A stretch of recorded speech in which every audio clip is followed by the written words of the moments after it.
menceritakan, mengisahkan bahwa agama Islam itulah agama yang paling benar. Makanya Yesus anggaplah Isa, Yesus yang dituhankan oleh Kristen anggaplah Isa. Sekali lagi, Yesus anggaplah Isa, karena Isa belum tentu Yesus. Yesus sudah pasti bukan Isa. Tapi anggaplah Yesus adalah Isa. Makanya agama Kristen itu bukan agama samawi. Agama Kristen tidak ada hubungan dengan Nabi Isa. Agama Kristen tidak ada hubungan dengan kitab Injil. Agama Kristen itu adalah agama filsafat. Makanya ada pendeta yang mau melawan saya, innalillahi. Tidak ada kitab Kristen itu di luar ditulis judulnya Injil. Nggak pernah ada itu. Kitab Kristen itu nggak pernah ada judulnya Injil. Kitab Kristen itu judulnya New Testament, perjanjian baru. Nggak pernah tertulis kitab suci Kristen itu di luarnya Injil. Nggak ada. Saya kalau mau debat dengan pendeta, kalau jadi tanggal 26 Oktober, ketika duduk di meja debat, sebelum berdebat saya akan tanya, antum sudah sunat atau belum? Itu yang saya mau tanya dulu. Kenapa Bapak tanya begitu? Ya karena Tuhanmu di dalam Bible-mu sendiri disunat. Jangan cari ayat. Dan kalau terjadi perdebatan, saya tidak akan membawa secuil kertas pun dalam meja debat. Silakan kau para pembohong ahli kitab, pendeta, kau bawa kitabmu satu kontainer. Kalau kita berhadapan dengan teori terkait dengan Musa, itu Taurat. Kalau kita berbicara terkait dengan ayat Quran yang menyinggung tentang Ibrahim, itu Su'ub. Kalau kita bicara tentang ayat-ayat yang menyinggung perilaku, iman, akhlak, moral daripada Daud dan Sulaiman, itu adalah Zabur. Jadi Al-Quran itu adalah kesempurnaan dari seluruh firman yang diturunkan oleh Allah kepada umat manusia, bersifat universal. Hudalin nasi wa bainati minal huda wal furqan. Sebelum kita lanjut, jangan lupa like, subscribe, dan nyalakan loncengnya agar tidak ketinggalan info terbaru lainnya terkini. Semoga bermanfaat. Assalamualaikum warahmatullahi wabarakatuh. Bismillah walhamdulillah, wassalatu wassalamu ala rasulillah wa ala alihi wa sahbihi wa mawalah. Amma ba'd, faya ibadallah, ittaqullah haqqa tuqatih wa la tamutunna illa wa antum muslimun. Wa qala Allah ta'ala fil kitabil azizil karim, a'udzu billahi minasy syaithanir rajim, bismillahirrahmanirrahim. Inna khalaqnal insana min nutfatin amshaj naftalihi faj'alnahu sami'an basira. Inna hadainahu sabila imma syakira wa imma kafur. Aina atatna lil kafirina salasila wa aklala wa sa'ira. Faqala Nabi sallallahu alaihi wasallam, hubud dunya ra'su kulli khati'at, kiwamud dunya bi arba'ati asa, bi ilmi ulama'i, bi adlil umara, bi syaqwatil aqniya, bi da'watil fuqara'i. Ibu bapak, saudara-saudaraku rahimakumullah, yang kami hormati, yang kami muliakan, Badan Kemakmuran Masjid Mujahidin Banyuanyar Surakarta Solo Provinsi Jawa Tengah, panitia penyelenggara tablik akbar, dalam hal ini Gosam Dakwah Solo Jawa Tengah, para alim, para ulama, tokoh-tokoh masyarakat, dan yang saya cintai, saya banggakan, ma'asyiral muslimin wal muslimat, jamaah rahimakumullah. Pertama-tama dan yang paling utama, marilah kita memanjatkan puja dan puji syukur kehadirat Allah Subhanahu wa taala. Kalau sampai pada siang menjelang sore ini kita semua masih diberi kesempatan untuk hidup dan bernapas, berarti masih ada peluang bagi halayak kita sekalian untuk menambahkan pundi-pundi amal demi bekal di yaumil akhir nanti. Man salaka tariqan ilal ilmi salakallahu bihi tariqan ilal jannati. Barang siapa meringankan langkah kakinya menuju majelis ilmu, maka Allah Subhanahu wa taala akan meringankan langkah kakinya menuju surga. Mudah-mudahan niat kita semua datang di rumah Allah ini, menghadiri pengajian pada siang hari ini, semata-mata untuk mencari ridha, ampun dan keselamatan dari Allah Subhanahu wa taala. Salawat dan taslim tak henti-hentinya kita haturkan keharibaan Nabiullah baginda Rasulullah Muhammad sallallahu alaihi wasallam. Saya dari kemarin malam tiba pulang dari Pontianak, kemudian ceramah di kota Jakarta zuhur, malamnya lagi ceramah di Karawang, dan melanjutkan perjalanan baru tiba saat ini. 5 menit yang lalu saya baru datang. Saya mengendarai kendaraan dari rumah, dari Jakarta menuju ke Solo bersama istri dan anak, bersama istri dan my bodyguard. Ada bodyguard saya di mobil. Bodyguard saya itu namanya Muhammad Ibnu Syawal. Umurnya dilahirkan pada tanggal 14 Juli tahun 2017 miladiah. Jadi bodyguard saya itu baru umur 2 tahun lebih. Keliling Indonesia, dia yang menjadi bodyguard saya. Dia yang jaga saya kemana-mana. Satu waktu ada panitia tanya, Ustadz, mana sopirnya? Mana pengawalnya? Saya bilang pengawal saya lagi tidur. Loh, pengawal kok tidur? Iya, intip di dalam mobil. Mana? Ada yang tidur di bangku tengah itu, kursi jok tengah. Panggil saja. Tidak ada, cuma ada anak kecil yang tidur. Ya itulah bodyguard saya, my bodyguard.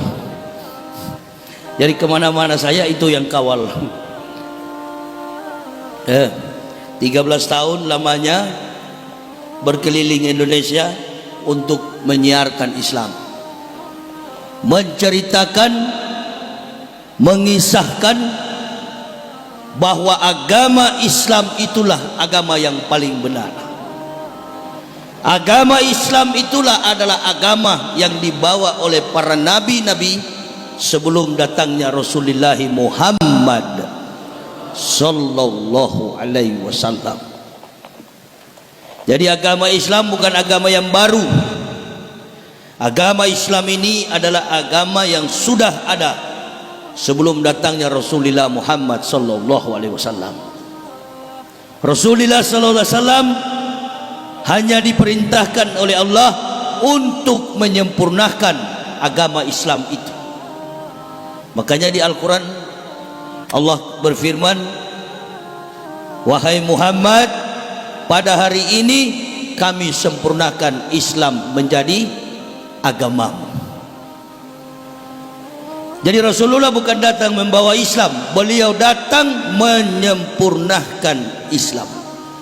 Karena agama Islam itu sudah ada sejak diutusnya 123.999 nabi. Karena jumlah nabi di dalam Islam itu ada 124.000. Dari 124.000 nabi ada 25 rasul, termasuk di dalamnya baginda Rasulullah Muhammad sallallahu alaihi wasallam. Dari 123.999 nabi, tak satu pun nabi yang berhasil membawa menegakkan Islam. Perhatikan baik-baik. Dari 124.000 nabi, 123.999 nabi gagal membawa iman tauhid agama Islam. Lalu datang nabi yang terakhir pada abad yang ke-6, berasal dari Semit Selatan. Ada dua semit, ada dua rumpun semit, semit timur, semit selatan. Semit timur ini adalah orang-orang Yahudi, semit selatan ini liga Arab. Nabi yang dari Arab, nabi yang terakhir Rasulullah Muhammad sallallahu alaihi wasallam.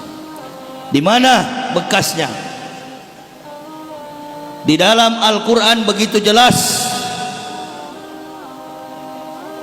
Sebelum datang Rasulullah sallallahu alaihi wasallam, Nabi Musa, Nabi Isa sudah menyampaikan ribuan tahun sebelumnya.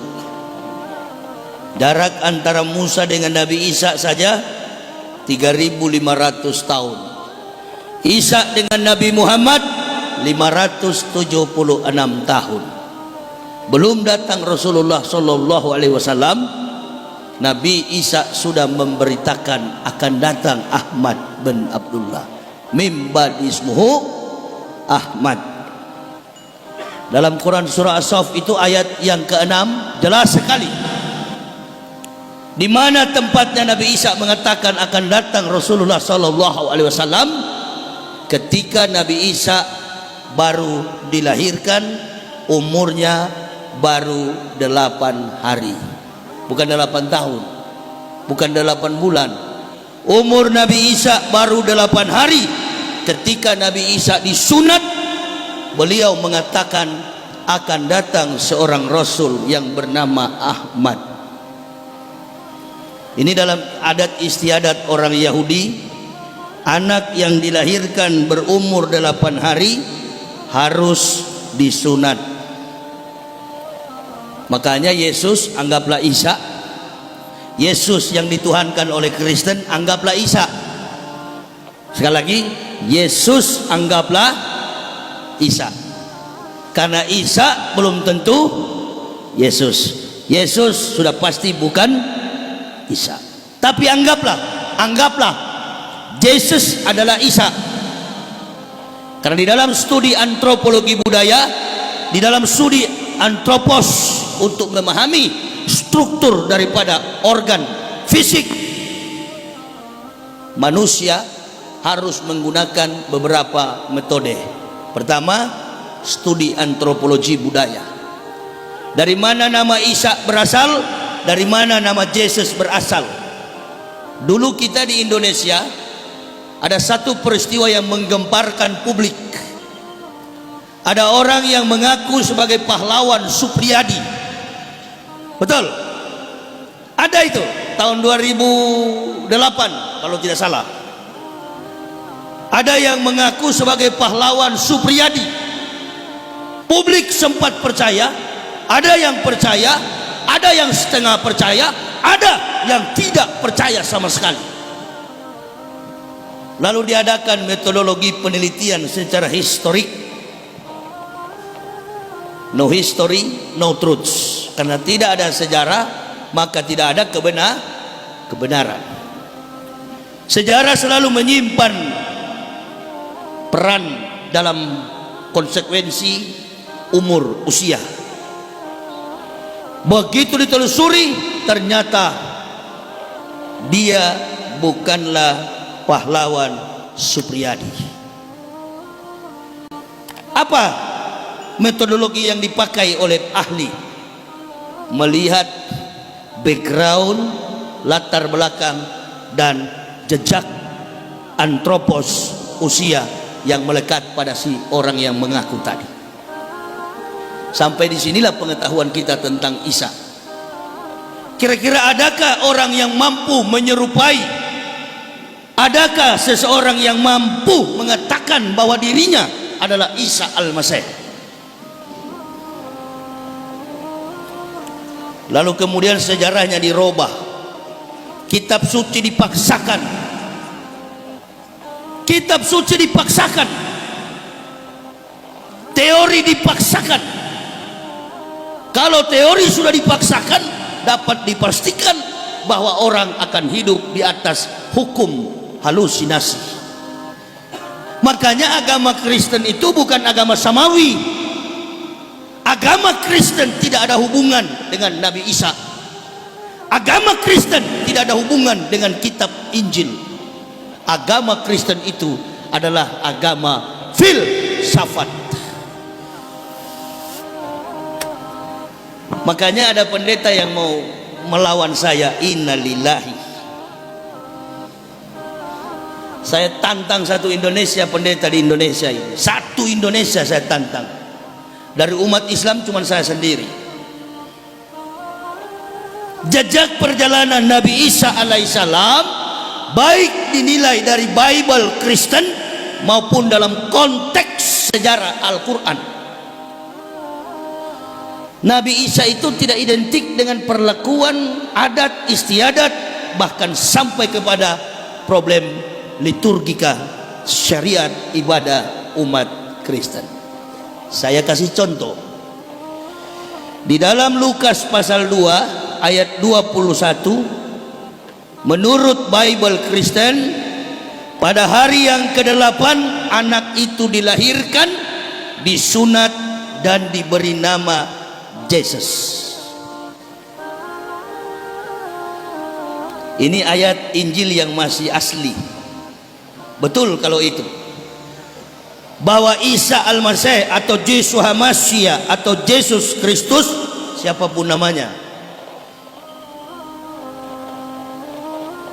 kalau itu ditujukan kepada Nabi Isa, betul bahwa Nabi Isa dilahirkan pada tanggal 6 sebelum Masehi, berumur 8 hari Nabi Isa disunat. Itu betul.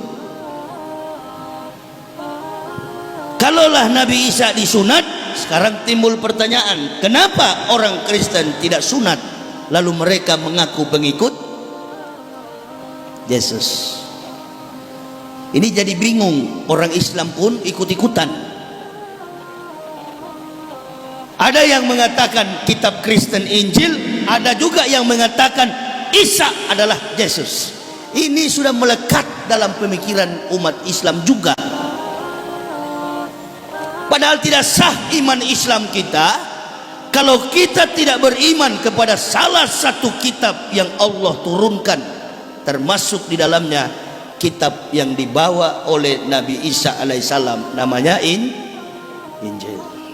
Qul amanu billahi wa ma unsila ila Ibrahimah wa Ismailah wa Ishak wa Yakub wal asbati wa ma utiya Musa wa Isa wa ma utiya nabiyun min rabbihim la nufariqu baina ahadin minhum wa nahnu lahu muslimun. Jadi kita orang Islam ini disebut sebagai Muslim karena kita beriman kepada semua kitab para nabi nabiullah, termasuk di dalamnya adalah Injil. Tidak ada kitab Kristen itu di luar ditulis judulnya Injil. Nggak pernah ada itu. Kitab Kristen itu nggak pernah ada judulnya Injil. Kitab Kristen itu judulnya New Testament, perjanjian baru. Nggak pernah tertulis kitab suci Kristen itu di luarnya Injil, nggak ada. Orang Kristen aja nggak mengakui, antum yang akui. Isi daripada kitab Kristen itu adalah makna filosofi spekulatif, filsafat. Makanya agama Kristen itu bukan agama samawi. Agama Kristen itu adalah agama filsafat. Menerjemahkan setiap ayat dalam Bible Kristen harus ditafsir secara filsafat. Maka mereka mentuhankan Tuhan mereka dengan cara metodologi filsafat. Selama ini kita terjebak. Orang katakan Zakir Naik katanya jago, Zakir Naik itu hebat, Zakir Naik berdebat. Kalau berdebat masih petik ayat dibandingkan dengan Quran, ambil Quran dibandingkan dengan Bible, itu bukan debat ahli, itu debat orang awam, debat alegoris, hanya mencari pemaknaan secara harfiah. Maka yang akan terjadi sama-sama kuat, lakum dinukum waliyadin. Saya kalau mau debat dengan pendeta, kalau jadi tanggal 26 Oktober, ketika duduk di meja debat, sebelum berdebat saya akan tanya, antum sudah sunat atau belum? Itu yang saya mau tanya dulu. Kenapa Bapak tanya begitu? Ya karena Tuhanmu di dalam Bible-mu sendiri disunat. Bukan dibaptis, tapi disunat. Mana yang lebih Anda percaya? Dibaptis atau disunat? Semua kata-kata yang disampaikan oleh Allah Rabbul Alamin alias Tuhan Sang Pencipta terungkap dalam ucapan dan kata-kata dari para nabi. Lalu tanya kepada orang Kristen, adakah satu nabi saja yang pernah dibaptis? Ini kalau pertanyaan ini yang ditanya kepada pendeta, saya yakin debat itu akan selesai dalam tempo 1 menit. Kebetulan di kepala saya ini ada 13.766 pertanyaan. Itu baru yang termudah. Jangan cari ayat.